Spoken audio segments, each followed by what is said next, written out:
Boa noite novamente a todos. Estamos muito felizes de retornar aos nossos estudos sobre o santuário. Hoje nós vamos estudar sobre a primeira, não poderíamos dizer a mais importante, né, mas uma das mais importantes festas judaicas. Nós havíamos prometido que hoje estudaríamos as festas judaicas por uma questão de apenas coincidência, né, com o feriado que nós estamos terminando, o feriado de Semana Santa e da Páscoa. Nós vamos antecipar esse estudo, tá bom? Não vai afetar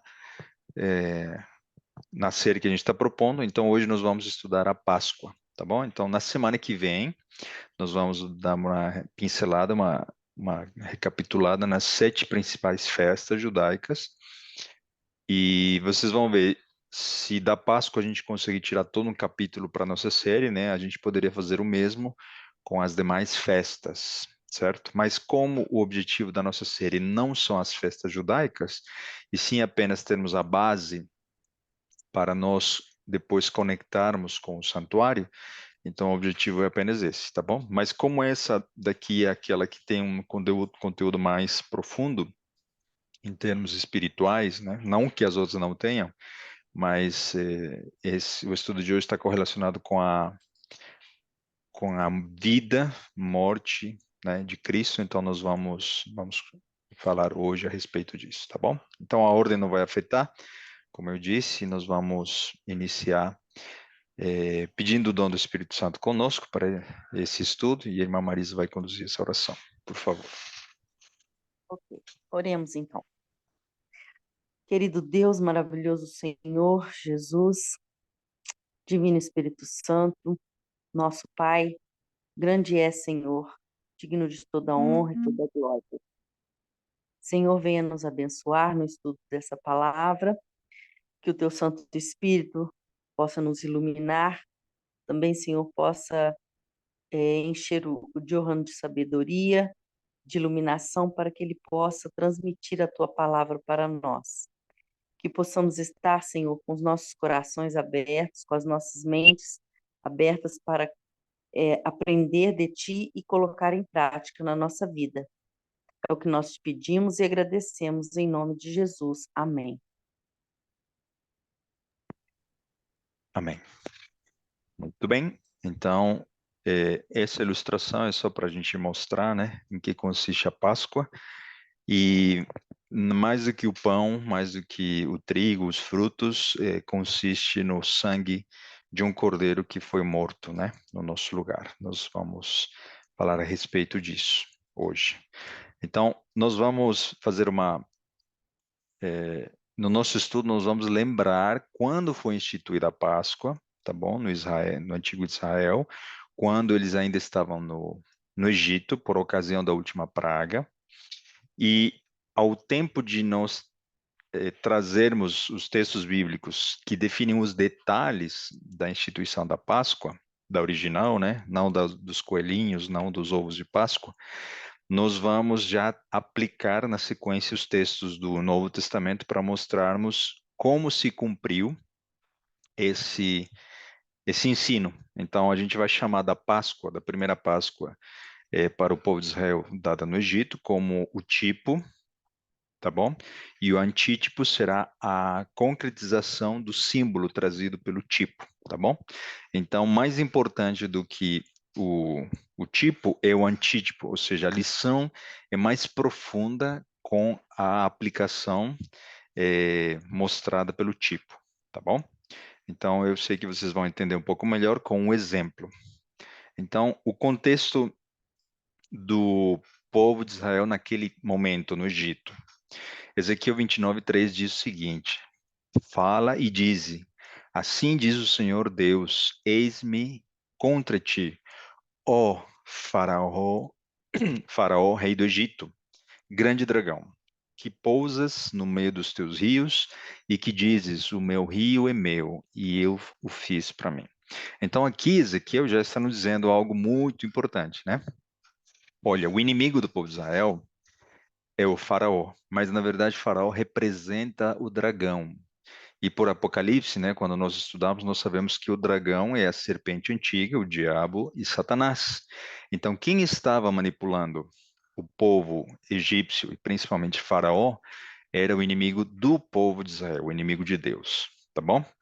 E com esse pensamento, nós vamos aqui apenas relembrar que a batalha que nós vamos descrever, né, entre Israel e Egito e futuramente entre outros protagonistas é um desdobramento de Gênesis 3:15, quando em Gênesis 3:15, né, e porém inimizade entre ti e a mulher, esta te ferirá na cabeça e tu lhe ferirás no calcanhar, né? A maior de todas as profecias bíblicas. Então nós temos os elementos inimizade, uma serpente que recebeu uma sentença por parte de Deus, uma mulher, uma descendência da serpente e o descendente da mulher. Então, quando nós analisamos o episódio das pragas, né, do livramento e do início e da instauração da Páscoa, nós vemos que a inimizade do povo de Israel era contra o Egito e contra a escravidão. O faraó, pelo texto que nós limos em Ezequiel, representa o dragão, representa a serpente, ok? A mulher da qual nasceria o libertador, que seria Moisés, é Joquebede, tá bom? E quem é o descendente da serpente? São os soldados de Faraó, inimigos do povo de Israel, ok? De maneira que o descendente da mulher seria Moisés, que libertaria o povo de Israel pela mão poderosa de Deus, ok? Então, quando nós viajamos no tempo e levamos esses mesmos protagonistas dessa grande batalha e vamos para Apocalipse 12, nós identificamos os mesmos elementos. Um dragão, João vendo em visão, né? Um dragão, Satanás, prestes a atacar uma mulher que estava grávida e estava a ponto de lhe nascer o filho, que representa Jesus. Então, o dragão representa Satanás, a mulher pura em visão, né? Com vestes brancas, com 12 estrelas na cabeça, representa tanto a igreja do Antigo Testamento quanto a igreja do Novo, pelo número de estrelas da sua cabeça.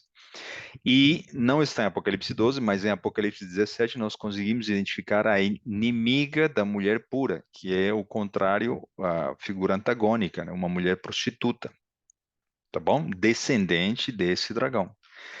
E o descendente da mulher, né, que em primeira instância é Eva, mas vai passando através do simbolismo por Joquebede, e pela igreja pura, né, a igreja de Deus, é Jesus, sendo o líder dos descendentes que seguiriam o caminho e a família de Deus, tá bom?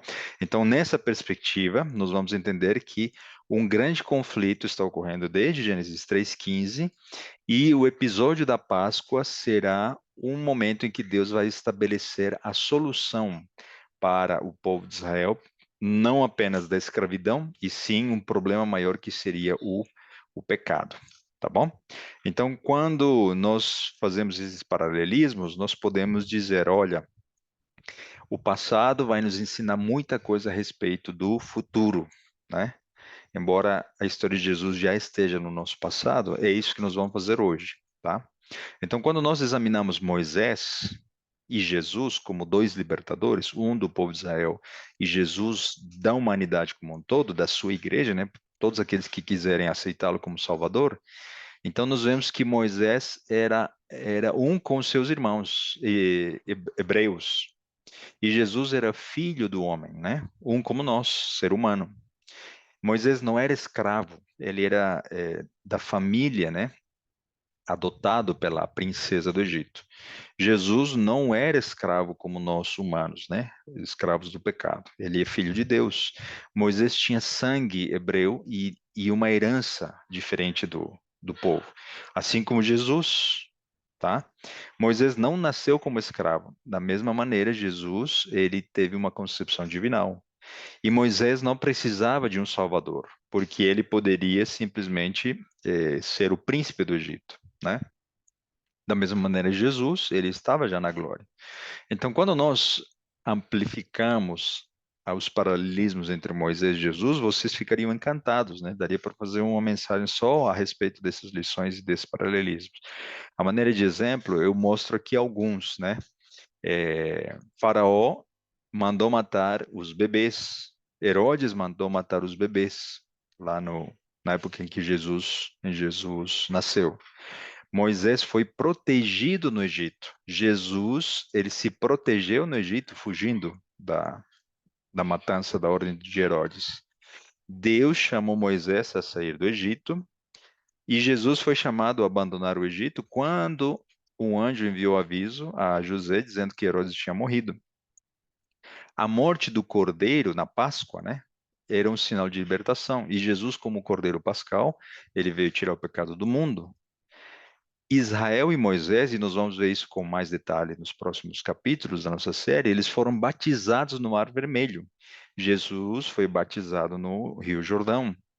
Moisés jejuou por 40 dias, Jesus jejuou por 40 dias no deserto, né? E depois dos 40 dias, Moisés foi levado ao monte. E numa das tentações, Jesus foi levado ao monte. Deus deu a lei a Moisés no monte e Jesus, é, ele deu a sua lei e apresentou a lei do seu reino no Sermão do Monte. O rosto de Moisés brilhou quando ele se encontrou no momento do Monte Sinai. Jesus, o rosto dele brilhou por momento do Monte da Transfiguração. Moisés intercedeu pelo povo e ofereceu a sua vida. Jesus fez o mesmo em figura. Moisés tirou água da rocha, maná do céu, e levantou a serpente no deserto. Jesus é a rocha, ele é o maná, ele é o pão vivo que caiu do céu, e ele levantou, foi levantado na cruz para prover libertação do veneno que é o pecado. Moisés organizou 12 tribos e estabeleceu 70 anciãos. Jesus escolheu 12 discípulos e enviou 70 mensageiros em missão. Os líderes do povo se opunham a Moisés, assim como os líderes espirituais de Israel se opuseram à missão de Jesus. Moisés morreu e foi enterrado por Deus, né? Cristo ressuscitou e ele foi vivo para o céu. Jesus morreu, foi ressuscitado, perdão, foi sepultado e ressuscitou e foi para o céu. Então vejam que é, os paralelismos entre esses personagens, entre esses libertadores, é fantástico, né? Mas nós vamos apenas usar esses paralelismos para dizer que nós faremos o mesmo exercício de paralelismos para tirarmos lições da Páscoa antiga para o que Jesus viveu de fato alguns milênios, alguns séculos depois, tá bom? Então vejam o que diz Êxodo 2:23. E aconteceu, depois de muitos dias, que, morrendo o rei do Egito, os filhos de Israel suspiraram por causa da servidão e clamaram, e o seu clamor subiu a Deus por causa da sua servidão. Qual é a aplicação? Já que sabemos que existe o paralelo com Apocalipse 12, vejam a cena da mulher. E viu-se um grande sinal no céu, uma mulher vestida do sol, tendo a lua debaixo dos seus pés, e uma coroa de 12 estrelas sobre a sua cabeça. E estava grávida, e estava com dores de parto, e gritava. Então percebem que o povo de Israel estava em angústia, e assim a mulher também estava com dores. Tá bom? Voltamos para o Êxodo. E ouviu Deus o seu gemido, e lembrou-se Deus da sua aliança com Abraão, com Isaac e com Jacó. E viu Deus os filhos de Israel, e atentou Deus para a sua condição. Qual vai ser a aplicação dessa questão da aliança, né? Vejam Lucas 1, 72 e 75, a 75. Para manifestar misericórdia a nossos pais e lembrar-se da sua santa aliança e do juramento que jurou a Abraão, nosso pai, de conceder-nos que, libertados da mão dos nossos inimigos, os serviríamos sem temor, em santidade e justiça, perante ele todos os dias da nossa vida. Então percebam que aqui Deus está trazendo uma aliança, né? É, não é que ele não se compadecia da condição do seu povo antes de Jesus nascer, mas aqui nós vemos um cumprimento dessa situação, né? Detalhe também de que o tempo de escravidão já estava profetizado e tinha sido dado a Abraão essa profecia. O tempo que os filhos de Israel habitaram no Egito foi de 430 anos. E aconteceu que, passados os 430 anos, naquele mesmo dia, todos os exércitos do Senhor saíram da terra do Egito. O livramento ocorreu com mão poderosa após o derramamento das 10 pragas. Qual é a aplicação disso? Lucas 1, 67 a 72. E Zacarias, seu pai, cheio do Espírito Santo, e profetizou, dizendo: Bendito o Senhor Deus de Israel, porque visitou e remiu o seu povo, e nos levantou uma salvação poderosa na casa de Davi, seu servo, como falou pela boca dos seus santos profetas, desde o princípio do mundo, para nos livrar dos nossos inimigos e da mão daqueles que nos odeiam. As palavras, né, que estão aqui em amarelo são praticamente as mesmas em relação aos inimigos que eh, o povo de Israel tinha na figura dos egípcios, né? Mas lembrando, né, os egípcios apenas representam os anjos do mal, os nossos inimigos verdadeiros da humanidade como um todo e da igreja de Deus, né? Então, o que Jesus viria a fazer seria livrar-nos da escravidão do pecado. Vejam aqui agora o detalhe, o texto bíblico que vai, a pedido de Deus, definir a instauração da Páscoa, por ocasião da última praga. Falai a toda a congregação de Israel, dizendo: aos 10 deste mês, e esse mês era o primeiro mês, que é conhecido, nós já sabemos, pelo nosso estudo anterior, o mês de Nissan, tome cada um para si um cordeiro, segundo as casas dos pais, um cordeiro para cada família. Talvez aqui alguém poderia dizer, né? Olha, será que ele vai ensinar que a gente precisa guardar a Páscoa, matar um cordeiro? Nós vamos responder essa pergunta posteriormente. Mas o que eu queria aqui dizer é que esse cordeiro que foi morto não foi o primeiro a ser morto por ocasião da Páscoa. Quando Adão e Eva caíram em pecado, Deus pediu para que eles. eh, Deus ensinou através da morte de um cordeiro que alguém substituiria e pagaria pelos seus pecados e suas faltas. Então, o que Deus está fazendo, na verdade, é trazer mais detalhes de algo que ele já tinha pedido para Adão e Eva, quando nem sequer existiam israelitas, filhos de Abraão, 12 tribos de Israel. Então, a lição do sangue do Cordeiro vem desde os primeiros dias dos nossos pais, Adão e Eva, e não surge com o povo de Israel, tá bom? Então, o povo de Israel nada mais será um elemento que Deus escolheu como família, como povo, para trazer mais detalhes a respeito dessas lições de salvação. O sangue substitutivo para perdoar os nossos pecados, né? Vejam, quando nós já começamos a falar sobre os últimos episódios da vida de Cristo aqui nessa terra, nós identificamos em Lucas, né, 22, 1 a 5, e diz: Estava, pois, perto a festa dos pães ázimos, chamada a Páscoa. Por que que as duas festas aparecem aqui juntas? Nós vamos ver as datas, em que mês ocorre, tudo isso na semana que vem. Como eu disse, eu tirei da ordem por uma questão do momento em que nós estamos passando, né? Acabou de passar a Páscoa. Então, a Páscoa ocorria no 14º dia do primeiro mês, e os pães ázimos ocorriam no 15º dia do mesmo mês, ou seja, havia uma diferença de apenas um dia, tá bom? Então, por isso que nessa frase Lucas não está equivocado, ele só está dizendo numa única oração, né, numa única frase, que estavam perto de ambas as festas, tá? E os principais dos sacerdotes e os escribas andavam procurando como o matariam. Então, estamos falando das últimas cenas e episódios antes de Jesus morrer, tá bom? Então, vamos adiante aqui.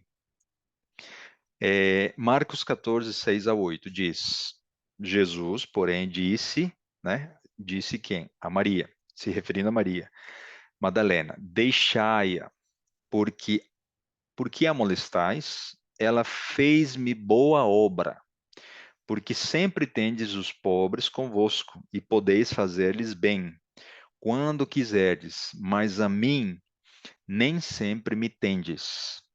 Esta fez o que podia, antecipou-se a ungir o meu corpo para a sepultura. O que Jesus está dizendo aqui é que, pela ação do Espírito Santo, Maria Madalena entendeu que ali estava o seu substituto, o seu Salvador, aquele que perdoara os seus pecados. Mas o que ela não sabia, e Jesus revelou isso aos seus discípulos, é que ela estava ungindo o corpo de Jesus antes da sua morte, tá bom? Conforme tradição israelita, ok? Vejam aqui, voltamos para Êxodo 12. Êxodo 12 é o capítulo onde se descreve a Páscoa, tá bom? Lá no Egito.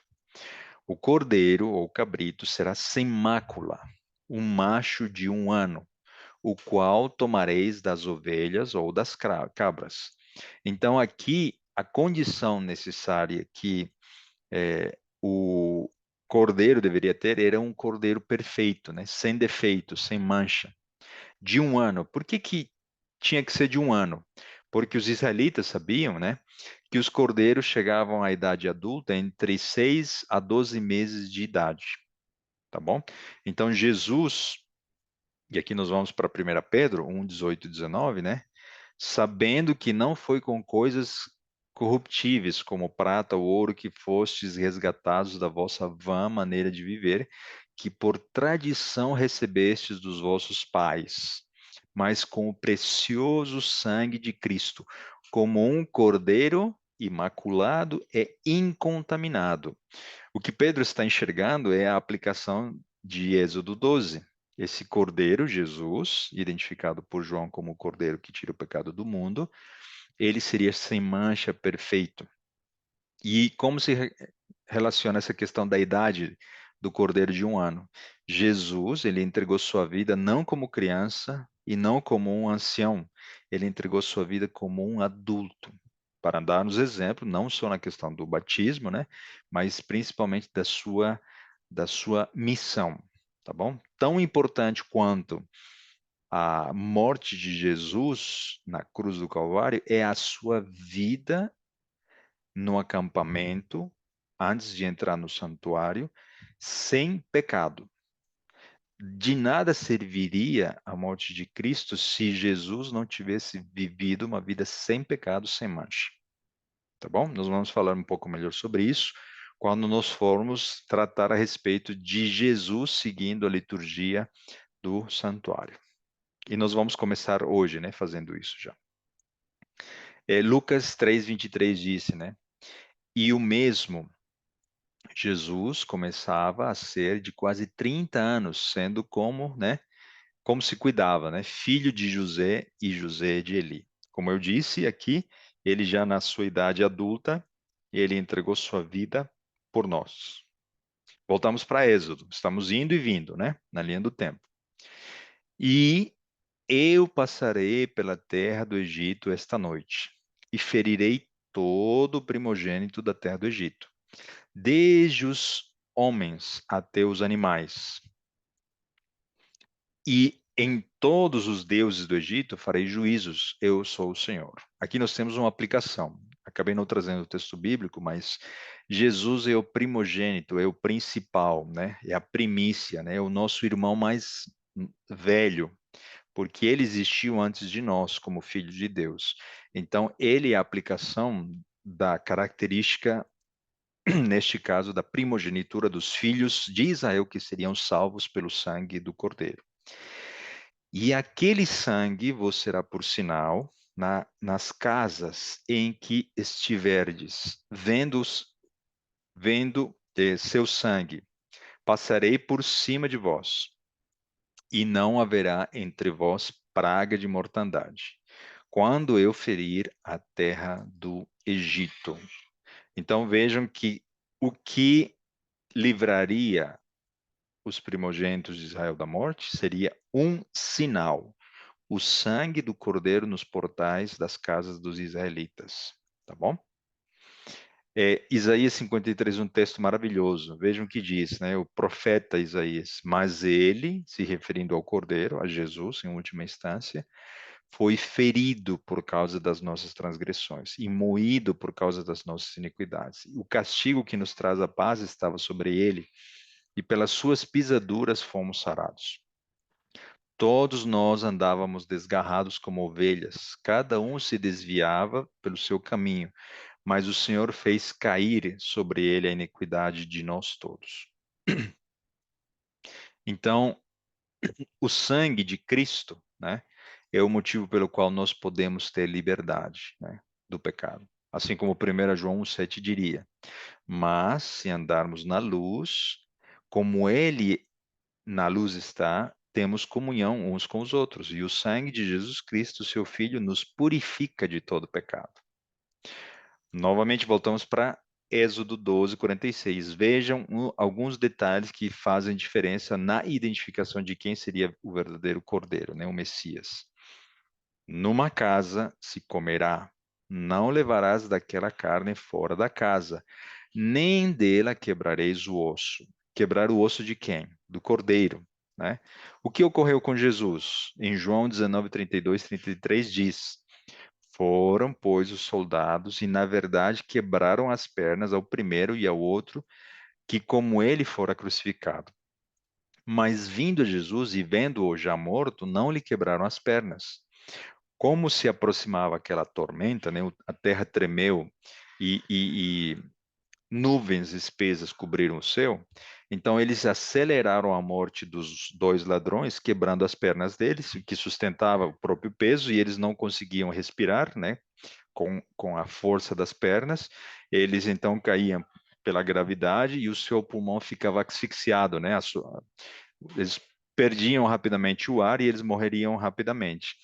Mas Jesus, pela agonia e a separação com o Pai, né, e pela carga de pecado, ele morreu antes dos dois ladrões. Então, os romanos, os soldados romanos, viram isso e não quebraram as suas pernas. Eles não sabiam, mas até nesse detalhe, Jesus estava cumprindo a aplicação do que no Êxodo nós vimos de que o cordeiro não teria nenhum osso quebrado, né? Voltamos para Êxodo. Êxodo 12:8 diz: E naquela noite comerão a carne assada no fogo, com pães ázimos, com ervas amargosas. A comerão. O corpo inteiro do cordeiro, ele era assado no fogo, para que ele pudesse ser comido, né, pelos israelitas posteriormente. Qual é a aplicação dessa figura, né? Ele se alimentando desse animalzinho. Jesus é o cordeiro e um outro simbolismo que o próprio Cristo disse, né? Ele é o pão da vida. Então Jesus disse, né? Eu sou o pão vivo que desceu do céu. Se alguém comer deste pão, viverá para sempre. E o pão que eu der é minha carne, que eu darei pela vida do mundo. Então perceba, todos os detalhes da primeira Páscoa têm aplicação em Jesus Cristo, tá bom? E vai ficar cada vez mais interessante nos detalhes que veremos a seguir. Vejam aqui o que é dito em João 6, 53 e 54. Jesus, pois, lhes disse, né? Na verdade vos digo que se não comerdes a carne do Filho do Homem, não beberdes o seu sangue, não tereis vida em vós mesmos. Quem come a minha carne e bebe o meu sangue tem a vida eterna e eu o ressuscitarei no último dia. Esta figura de linguagem que Jesus está usando não é comer literalmente do corpo de Cristo. Isso já não é mais possível, em primeiro lugar, não pode ser cumprido literalmente. E em segundo, não é para nós matarmos os cordeirinhos e comermos desses cordeiros assados. O que Jesus está dizendo é de maneira espiritual, né? Nós ingerirmos os símbolos do corpo e do sangue de Cristo. E creio que vocês já estão entendendo, né? A aplicação para os cristãos, não mais para os judeus, da Páscoa é a Santa Ceia, onde nós relembramos do simbolismo do pão sem fermento e do suco de uva, né? Também sem fermento, ok? Paulo ainda vai confirmar, né, em 1 Coríntios 5, 6 a 8, o seguinte: ele disse: Não é boa a vossa jactância, não sabeis que um pouco de fermento, e o fermento simbolizando o pecado, né, faz levedar toda a massa. Alimpiai-vos, pois, do fermento velho, para que sejais a vossa Páscoa, a nova massa, perdão, assim como estáis sem fermento, porque Cristo, nossa Páscoa, foi sacrificado por nós. Na verdade, Paulo está nos dando a dica, né, que a gente poderia ter mostrado lá no início. Olha, Cristo é a Páscoa, representa o Cordeiro, que seria instituído na época de Israel no Egito. Por isso, façamos a festa, não com o fermento velho, nem com o fermento da maldade e da malícia, mas com os ázimos da sinceridade e da verdade. Paulo era conhecedor da tradição judaica e ele sabia que as duas festas estavam conectadas, não só na data, mas também no simbolismo. Quais festas? A da Páscoa e a dos pães ázimos, né? Pães sem levadura, sem levedo. Êxodo 12, 26 e 27. Voltamos para a primeira aplicação, para o tipo. E acontecerá que, quando vossos filhos vos disserem: que culto é este? Então direis: este é o sacrifício da Páscoa ao Senhor, que passou às casas dos filhos de Israel no Egito, quando feriu aos egípcios e livrou as nossas casas. Então o povo inclinou-se e adorou. De maneira que nós podemos fazer o mesmo com os nossos filhos, explicar em que consistiu a Páscoa primeira, em que consistiu a morte de Cristo como Cordeiro Pascal, para contar da libertação que nós conseguimos através da fé nesse sacrifício. Vejam o objetivo de Deus, né, para o povo. E este dia vos será por memória, e celebrar-lo-eis por festa ao Senhor nas vossas gerações, e celebrareis por estatuto perpétuo. Jesus mesmo diria, né, da Santa Ceia: fazei isto em memória de mim, pelo mesmo motivo e conexão com a Páscoa. Nós vamos explicar melhor essa questão do estatuto perpétuo, né, no estudo da semana que vem, tá bom? Mas aí a pergunta que eu já quero lançar para que você pense e tente estudar de maneira antecipada, se possível, né? Por que as festas judaicas recebem como conselho e mandamento de Deus de que elas seriam como estatuto perpétuo? Se tem estatuto perpétuo, quer dizer que ainda são válidas nos nossos dias. Se a palavra é perpétuo, nós não podemos fugir do significado.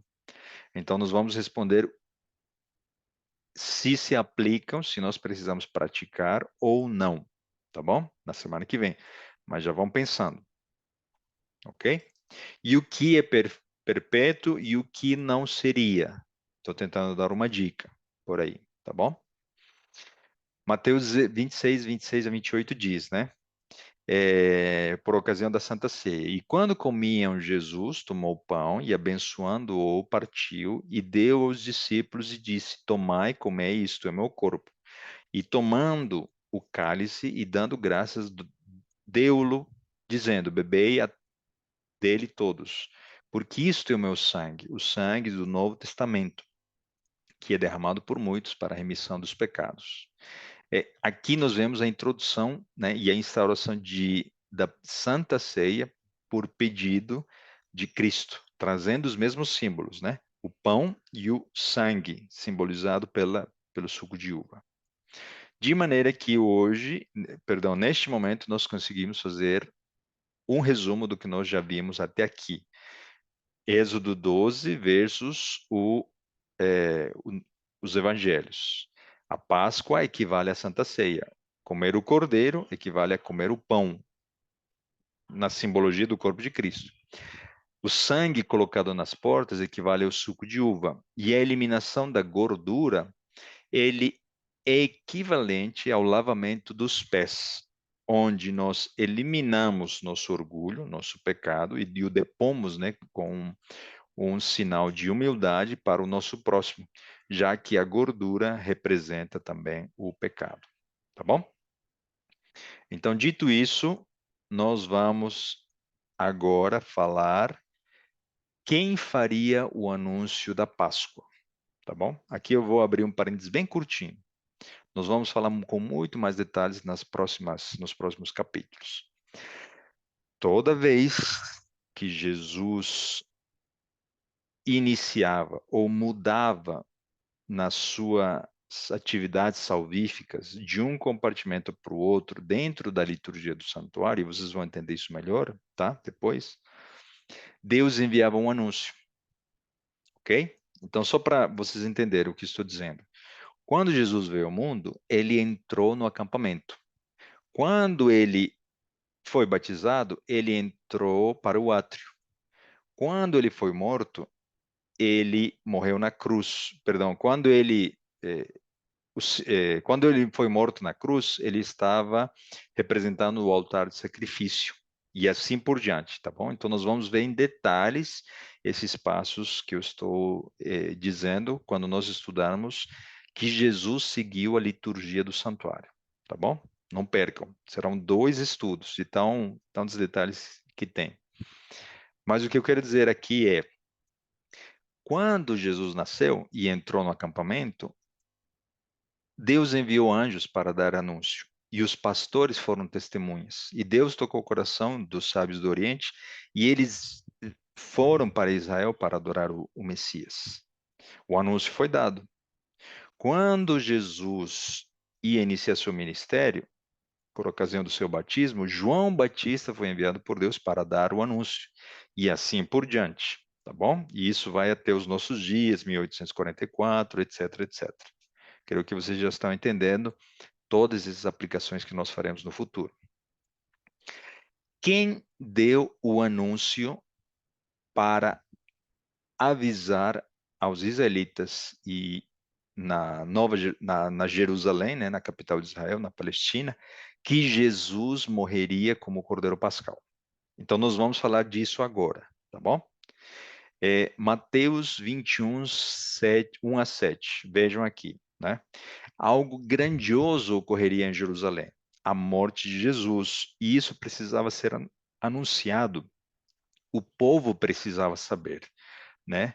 Ah, tanto os tristes que estavam sofrendo, tanto os líderes de Israel, tanto aqueles ricos, abastados, todos precisavam saber que algo solene ocorreria naquele feriado nacional, né? Onde as 2 festas estavam para ocorrer, a Páscoa e a dos pães ázimos.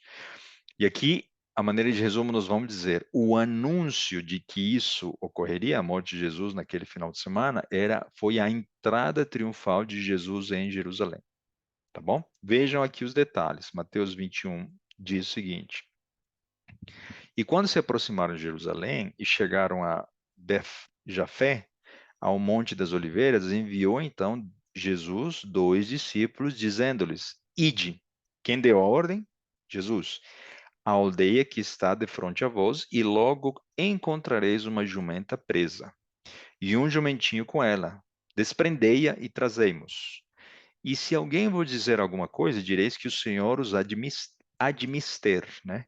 E logo os enviará. Ora, tudo isso aconteceu para que se cumprisse o que foi dito pelo profeta, que diz: Dizei à filha de Sião: Eis que o teu rei aí te vem, manso e assentado sobre uma jumenta, e sobre um jumentinho, filho de animal de carga.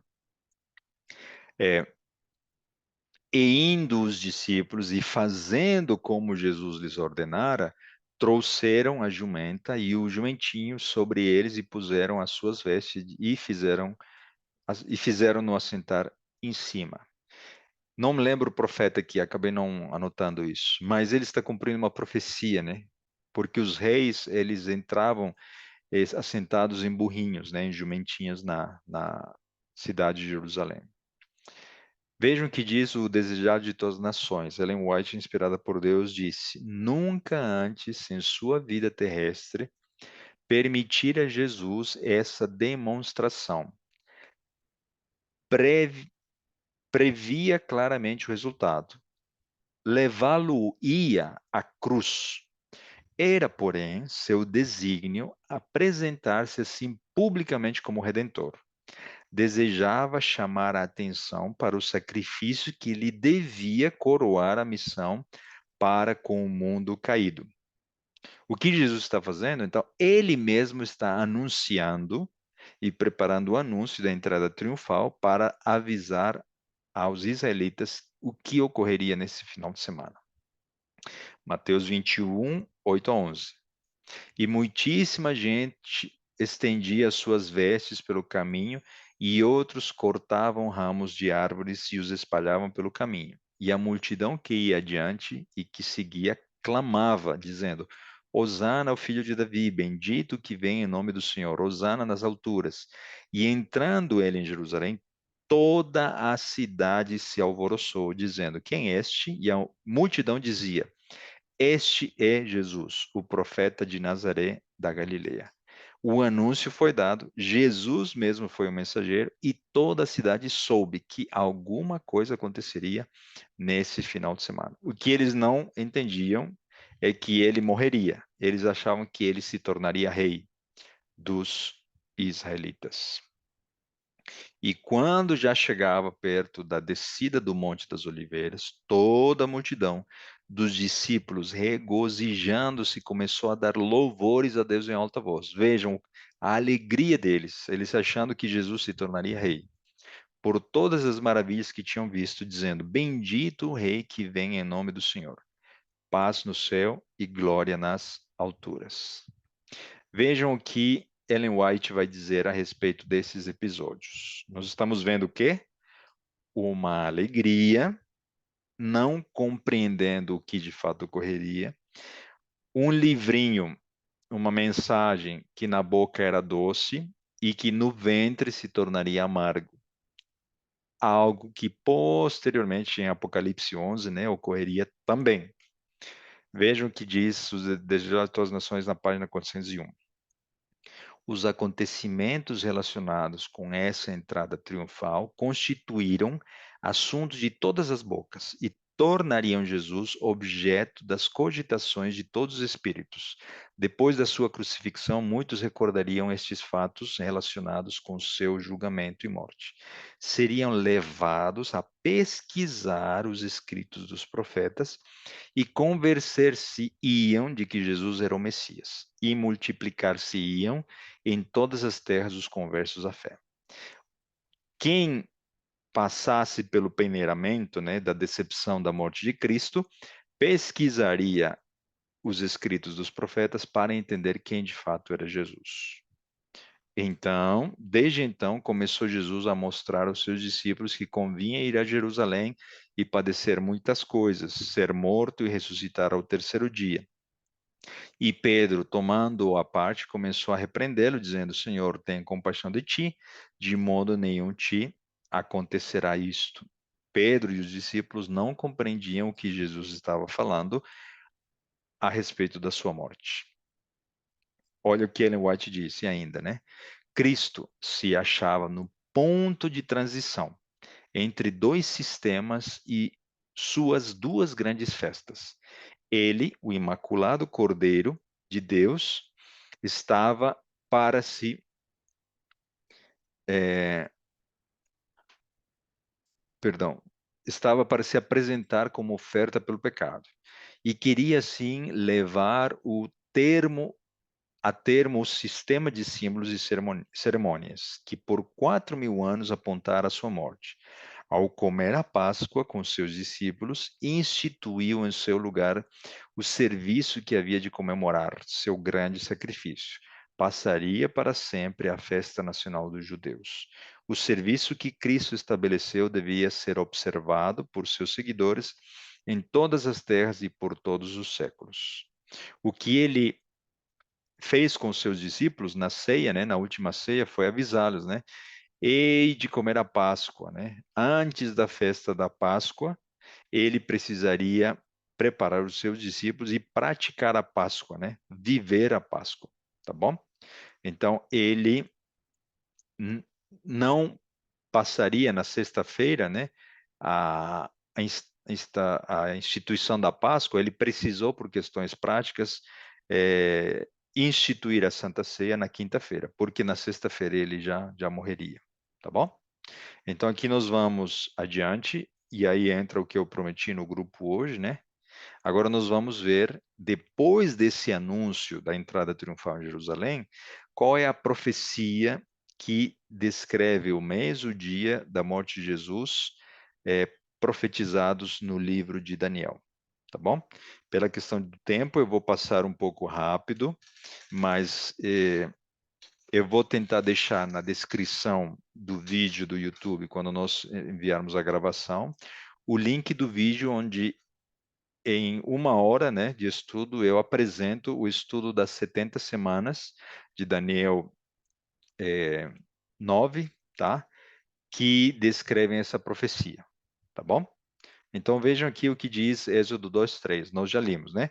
Aos 10 dias deste mês, do primeiro mês de Nissan, deveria morrer um cordeiro, certo?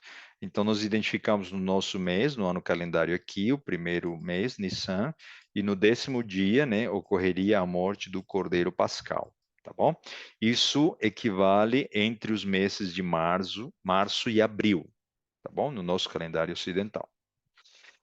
Então vamos para Daniel capítulo 9, 24. Como nós vamos entender que dia, que ano, que mês Jesus morreria, profetizados por Daniel? 70 semanas estão determinadas sobre o teu povo. Determinadas significa cortadas, tá bom? Então aqui Daniel está prevendo que haveria um tempo determinado para o povo de Israel. Versículo 25, Daniel 9. Sabe e entende, desde a saída da ordem para restaurar e para edificar Jerusalém até o Messias. Messias, na palavra, né, no original hebraico, significa ungido, ok? E nós já podemos dizer que Jesus foi ungido quando ele foi batizado, pois ele foi ungido pelo Espírito Santo, né? Então, até o Messias, o príncipe, haverá 7 semanas e 62 semanas. As 70 semanas estão sendo divididas em 3 partes. As primeiras 7, 62 e uma última semana, ok? Então, vamos explicar isso com um diagrama bem rapidamente. Alguns de vocês já são espertos para explicar isso para outras pessoas, tá bom? Mas se vocês tiverem alguma dúvida, nós podemos conversar no final do nosso estudo. As 70 semanas se iniciaram quando foi dado o decreto autorizando a reconstrução de Jerusalém no ano 457. Cada semana tem 7 dias, então quando nós multiplicamos 7 vezes 70, nós temos 490 anos. Como nós vemos simbolismo no capítulo 9 de Daniel, nós aplicamos o princípio de dia por ano. Então, esses 490 dias equivalem a 490 anos. Então, a partir do ano 457, nós precisaremos contar 490 anos determinados para o povo de Israel. Mas nós já vimos no versículo anterior que essas 70 semanas são divididas em 7 semanas e 62 semanas, tá bom? E uma última semana que está aqui. Então, 7 semanas equivalem a 49 anos e 62 semanas equivalem a 434 anos. 49 anos foi o tempo que levou para reconstruir o Templo de Jerusalém, do ano 457 a.C. até o ano 408.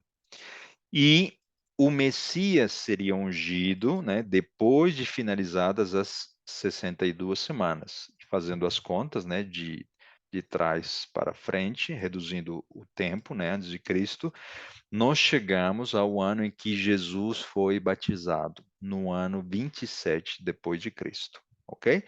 Então ali se inicia a última semana das 70 com o ungimento, o batismo de Jesus. De maneira que nós podemos ler agora o versículo 26. E depois das 62 semanas será cortado, né? Quem seria cortado? Quem seria morto? Um símbolo de cortado, né? O Messias, mas não para si mesmo. E o povo do príncipe que há de vir destruirá a cidade e o santuário, e o seu fim será como uma inundação. Então, vejam, né? E ele firmará aliança com muitos por uma semana, e na metade da mesma semana fará cessar o sacrifício. Qual o sacrifício? Nós vamos ver aqui, né? Quando Jesus morreu, ele expirou, o véu do santuário rasgou-se em duas partes, do alto para baixo. Então, o cordeiro escapou das mãos do sumo sacerdote e o véu que separava o lugar santo do lugar santíssimo foi rasgado, de maneira que ele eliminou a necessidade de cumprir os rituais do santuário terrestre. Então, no meio da última semana, né? Se uma semana são 7 anos, metade da semana, 3 anos e meio. Depois de 3 anos e meio de ministério exatos, profetizados por Daniel, Jesus morreria no ano 31. No dia em que ele morreu, o véu se rasgou, o sumo sacerdote rasgou suas vestes, ou seja, não haveria mais intercessão por um homem da tribo de Levi, e o cordeiro escaparia das mãos do sumo sacerdote, ok? Vejam que nós podemos, estudando o livro de Daniel, inferir, né, se tivéssemos vivido antes de Cristo, que dia Jesus seria batizado e seria morto. E foi isso que os sábios do Oriente estudaram, né, para inferir qual data seria também o nascimento de Cristo. A hora da morte de Jesus estava profetizada. Então, aqui, nesse diagrama, ainda com a profecia de Daniel 9, nós inferimos o quê? O ano e o mês, tá bom? Então, agora, como nós sabemos que a hora de Jesus morrer já estava profetizada? Vamos adiante. Jesus sabia o tempo. Sabem por quê? Porque por muitas ocasiões ele falava: ainda não chegou minha hora, ainda não chegou minha hora, ainda não é chegada a minha hora. Mas depois de um período de tempo, né, no seu ministério, ele começou a dizer: a minha hora chegou, a minha hora chegou, eu preciso cumprir a minha missão, né? Aqui estão os textos que comprovam isso, né? Ainda não é chegada a minha hora, ainda não é chegado o meu tempo, ainda o meu tempo não está cumprido, ok? Ainda não era chegada a sua hora. Mas, algum tempo depois, vejam que Jesus mesmo diria: é chegada a hora, mas para isto vim, né? A esta hora. Jesus disse, né, que já era chegada a sua hora. Aqui ele disse: Pai, é chegada a hora, glorifica teu filho. O interessante é que Jesus não utilizou seus poderes, né, nem a sua omnisciência. Vejam o que Ellen White diz: mas no grande plano de Deus fora designada a hora para que ele se desse em oferta pelos pecados dos homens. E essa hora estava prestes a soar. Ele não fracassaria, nem vacilaria. Seus passos se dirigem a Jerusalém, onde seus caminhos há muito planejaram tirar-lhe a vida. Perdão, seus inimigos. Agora ele a deporá. Assentou firmemente o propósito de ir ao encontro da perseguição, da rejeição, da negação e condenação e morte. Então, Jesus estava seguindo um plano, né, o plano da salvação. Vejam o que nós temos aqui adiante. Cristo, na sua vida sobre a terra, não fez planos para si mesmo. Aceitou os planos de Deus a seu respeito e dia após dia o Pai los fazia conhecer. O que nós vemos aqui é que na comunhão que o filho tinha com o pai revelava dia após dia qual parte do plano Jesus executaria naquele dia. Isso que é comunhão, né? Isso que é relacionamento e fé. Então, por isso que em várias ocasiões ele dizia, né? Ainda não chegou minha hora. Mas quando o pai lhe revelou, ele disse: chegou a minha hora. Êxodo 5, 12, 5 e 6, né?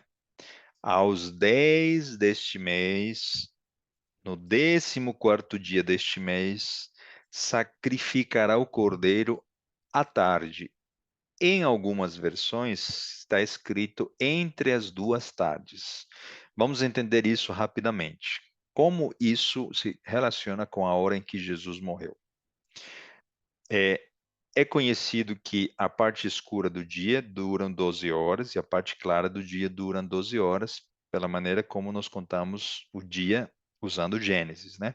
Então, o sol sai por volta das 6 horas da manhã, né? Na primeira hora. A terceira hora do dia equivale às 9 da manhã. A hora sexta equivale ao meio-dia nosso. A hora nona equivale às 15 horas, ok? Aqui já é PM, tá? De maneira que, a maneira de um exemplo, a hora undécima da parte clara equivale às 17 horas e o sol se põe às 18. Ok? Então, como entender esse detalhe entre as duas tardes? O cordeiro seria morto. A primeira tarde, pela tradição judaica, começava na sexta hora, ou seja, meio-dia. E a segunda tarde começava às 18 horas, quando o sol se punha. Ok? De maneira que entre a primeira e a segunda tardes estava o quê? A hora nona. Entre a sexta e a 12ª estava a hora nona, que equivalem às 15 horas do nosso horário. Então, Êxodo 12 está prevendo que horário Jesus morreria. Tá bom? Vamos confirmar isso com os evangelhos? Mateus 27, 45 e 46 diz: E desde a hora sexta, que nós já entendemos sendo meio-dia, né? Houve trevas sobre toda a terra até a hora nona, até as 15 horas. E perto da hora nona, exclamou Jesus em alta voz, dizendo: Eli, Eli, lama sabachthani, isto é, Deus meu, por que me desamparaste? Então, Mateus, em revelação, está dizendo-nos: olha, Jesus está para morrer exatamente na hora que o cordeiro deveria morrer entre as duas tardes. Mateus 27:50 vai dizer: clamando outra vez, perto da hora nona, né? Com grande voz rendeu seu espírito. Mas o que que ele clamou? Mateus não revela, mas João revela. Ele disse duas coisas antes dele morrer: está consumado. E inclinando a cabeça, entregou o espírito. E Lucas descreve a segunda frase, segundo o clamor: Pai, em tuas mãos entrego o meu espírito. E havendo dito isto, expirou. Em que momento ele expirou? Na hora nona. Vejam, e aqui nós chegamos ao final do nosso estudo, tá bom?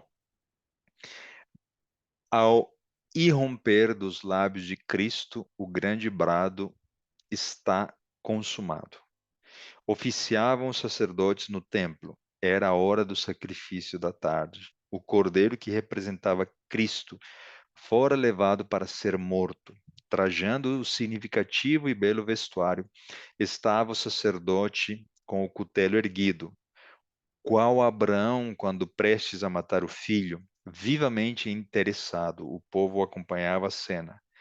Mas eis aqui, mas eis que a terra treme e vacila, pois o próprio Senhor se aproxima, com um ruído recompense de alto a baixo. Perdão, rompe-se de alto a baixo o véu interior do templo, rasgando por mão invisível, expondo aos olhares da multidão um lugar dantes pleno da presença divina.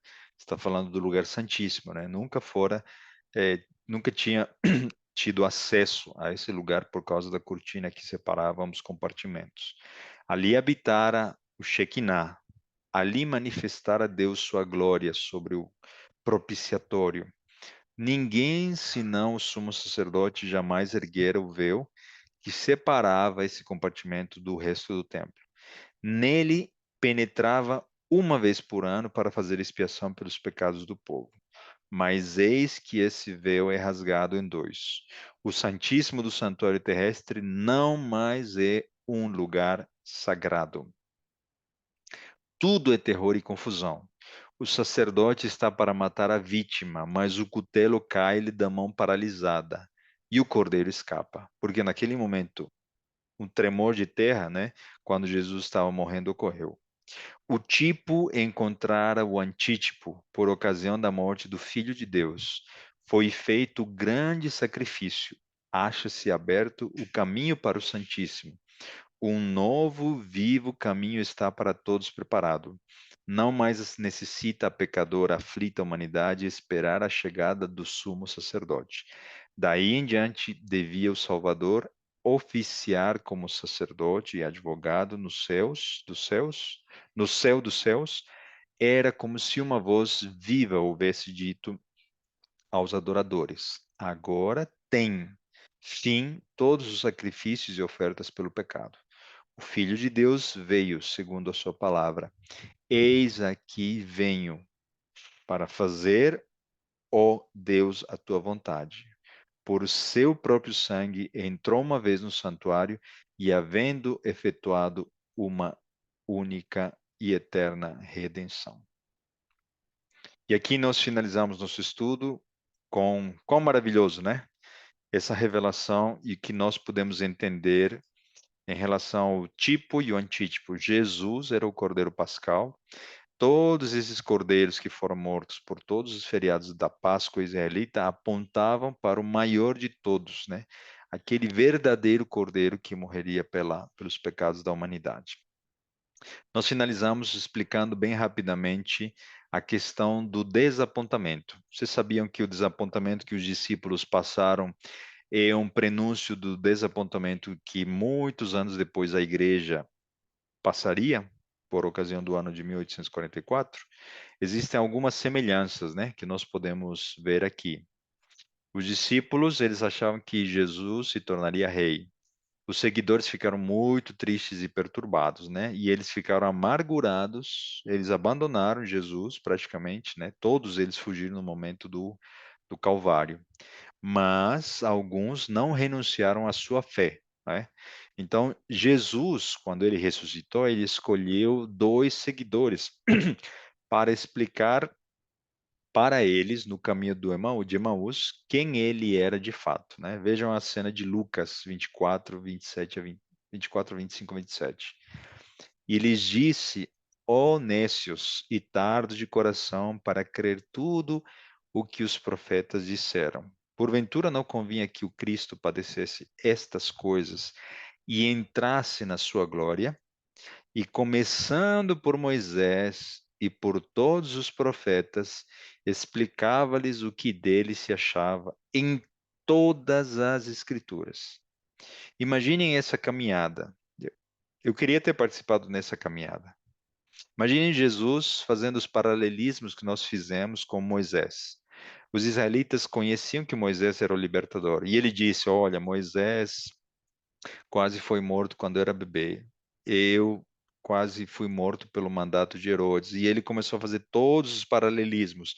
E os olhos daqueles homens começaram a se abrir e a entender quem de fato estava caminhando do lado deles, né? Eles não o reconheceram, mas eles entenderam quem Jesus era de fato, né? Vejam que o que diz Lucas: e disseram um para o outro: porventura não ardia em nosso coração quando pelo caminho nos falava e quando nos abria as escrituras? Eles entenderam depois isso, né? E na mesma hora, levantando-se, tornaram para Jerusalém e acharam congregados os 11 e os que estavam com eles. Vejam que interessante, né? Lucas 24. E disse-lhes: são estas as palavras que vos disse, estando ainda convosco, que convinha que eu cumprisse tudo o que de mim estava escrito na lei de Moisés, e nos profetas e nos salmos. Então abriu-lhes o entendimento para compreender as Escrituras. E disse-lhes: assim está escrito, assim convinha que Cristo padecesse e ao terceiro dia ressuscitasse dentre os mortos, e em seu nome se pregasse o arrependimento e a remissão dos pecados em todas as nações, começando por Jerusalém. E destas coisas vos sois vós testemunhas. E eis que sobre vós envio a promessa de meu Pai. Ficai, porém, na cidade de Jerusalém, até que do alto sejais revestidos de poder. Olha as promessas, né? Os profetas, os salmos, a lei de Moisés falavam a respeito de Jesus. Ok? Então, o que eu quero, isso aqui é um resumo que eu não consegui traduzir para o português, mas nós já fizemos essa recapitulação. O que eu quero dizer aqui, nos nossos minutos finais, é que Jesus cumpriu ao pé da letra todos os símbolos da Páscoa. E se ele cumpriu ao pé da letra sem usar nenhum dos seus poderes, né, nem a onisciência, nem o poder que poderia sair da sua boca, do seu pensamento, isso toca muito meu coração, porque quem estava no controle da situação era Jesus, porque ele estava entregando sua vida. Não foi o inimigo que colocou as barreiras, os empecilhos, as tentações, as dificuldades. O inimigo tentou de todas as maneiras, mas em nenhum momento conseguiu tirar Jesus do cumprimento exato, no ano, no dia, do mês e a hora. Mesmo o inimigo usando todas as suas artimanhas, o plano de Deus foi cumprido ao pé da letra. De maneira que hoje, se os judeus pudessem entender todos esses legados, esses sinais, eles poderiam identificar Jesus como o Messias. E nós, cristãos, temos o privilégio de entender essas verdades, e creio eu, né, tomara que com orgulho santo, entre aspas, nós tenhamos transmitido um pouco do conhecimento que talvez esses dois homens, no caminho de Emaús, puderam entender e dizer, né? Glória a Deus pelo sangue de Cristo derramado na cruz do Calvário, porque Ele é o Messias que nós aguardávamos. Que Deus nos abençoe para que nós possamos não apenas entender esses cumprimentos, essas liturgias, esses detalhes a respeito das profecias, mas sim aceitar a cada dia o sacrifício de Cristo por nós e continuarmos entendendo que a salvação não é um evento, é um processo. E Jesus veio demonstrar isso passando pelos diferentes lugares que ele passaria ao longo do santuário. Que Deus te abençoe, que você continue tendo o desejo de estudar a palavra de Deus. Vamos orar? Senhor nosso Deus, Senhor, te agradecemos, te louvamos, honramos o teu santo nome pela tua misericórdia de ter permitido que teu santo e único Filho pudesse vir a esta terra, se tornar um como nós, para poder morrer, padecer, ser envergonhado, ser ferido pelos nossos pecados, pelas nossas faltas e culpas. Pedimos perdão pelos nossos pecados, eh, entregamos nossas vidas em tuas mãos e, confiados nos méritos de Cristo, nós podemos ter hoje perdão, paz e tranquilidade, confiando que essa graça transforma nossa vida, nosso coração. Abençoe cada pessoa que está aqui hoje. Te agradecemos pelos momentos que passamos em família, que passamos relembrando esses episódios a respeito das últimas horas de Jesus nessa terra. Permite, ó Deus, que nós possamos continuar nosso estudo, nossa série, para aprendermos mais detalhes a respeito de o que Jesus está fazendo hoje e o quão pouco falta para ele retornar nas nuvens dos céus. São bênçãos que nós pedimos e agradecemos em nome de Jesus. Amém.